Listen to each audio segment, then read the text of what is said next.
నేను అంతకు ముందు కనీసం 10 మీడియా సమావేశాల్లో చెప్పా. చంద్రబాబు నాయుడు, లోకేష్ దమ్ముంటే సిబిఐ ఎంక్వైరీ చేయమని చెప్పా. నార్కో ఎనాలిసిస్ టెస్ట్ కైనా సిద్ధం అని చెప్పా.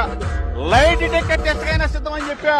తిరుమల వెంకన్న స్వామి సన్నిధికి వస్తే నీ భార్యా బిడ్డలతో వస్తే నా కుటుంబ సభ్యులతో వస్తా ప్రమాణం చేస్తానని చెప్పా. అమ్మ కనకదుర్గమ్మ దగ్గరికి వస్తే ప్రమాణం చేద్దామని అమ్మని చెప్పి అడిగా. ఇవన్నీ కాకపోతే చంద్రబాబు నాయుడు ఇంటికైనా వస్తాను, జోగి రమేష్ తప్పు చేశాడని ఒక్క మాట చెప్పండి, ఏ శిక్షనైనా అనుభవిస్తానని చెప్పా. చేతగాని సవట సన్నాసులు ఒక సిట్ చంద్రబాబు నాయుడు చెబితే కూర్చోమంటే కూర్చుంటారు, నిలబడమంటే నిలబడతారు.